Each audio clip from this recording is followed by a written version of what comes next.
Bhadrak municipality जे आम अध्यक्ष भाव निर्वाचित होते स्वाधीन भाव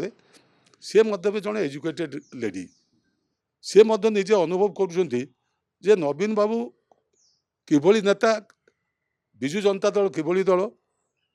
एवं तत्सहित म्युनिसिपालिटी को जदि आम विकास करेवा आगेवा ताहले आम निश्चित भाव में नवीन बाबूर सहयोग मुख्यमंत्री आशीर्वाद रहा दरकार तापर विजु जनता दल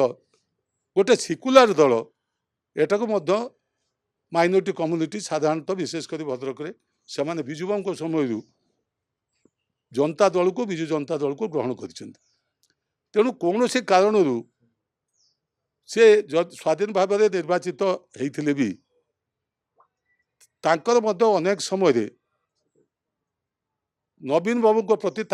भी नेतृत्व प्रति आस्था थिला एवं ता सहित कौन समय अनेक समय से विजु बाबू को नवीन बाबू को प्रशंसा करुले एवं दल एवं से जो निजे अनुभव कले दूरे रहा बेसी दिन ठीक नुहे एवं दल भाविला जे जड़े आप जानी आम जन महिला मानक सशक्तिकरण करवा महिला को सम्मान दबा माने विजु जनता दल माने महिला मान प्रति जेभली भाव में दृष्टि भंगी देखी अन्य कौन दल देखे ना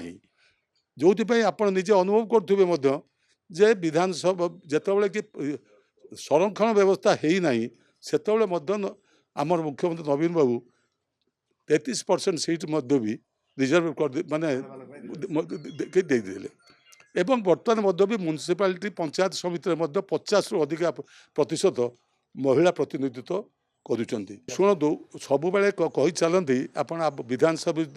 माने शुणी जे माने नवीन बाबू आखि बुझिकी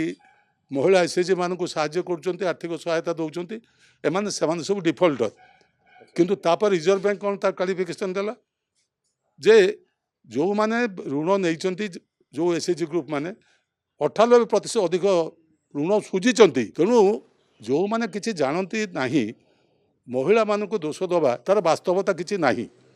एवं शुणु एटा निश्चित कथा कौन सी जगार कह जाऊ ना जे तमें विजु जनता दल पर प्रचार कर किंतु आपण जानी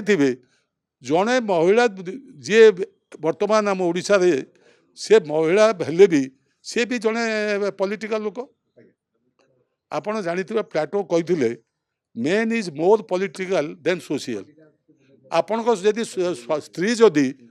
आपण कहे मुझे नवीन पट्टनायक को देवी ता स्वामी ता स्त्री को कह ना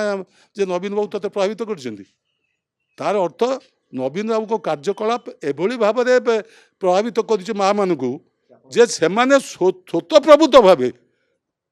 चाहते नवीन बाबू पुणी मुख्यमंत्री हूँ एवं दल क्षमता को आस।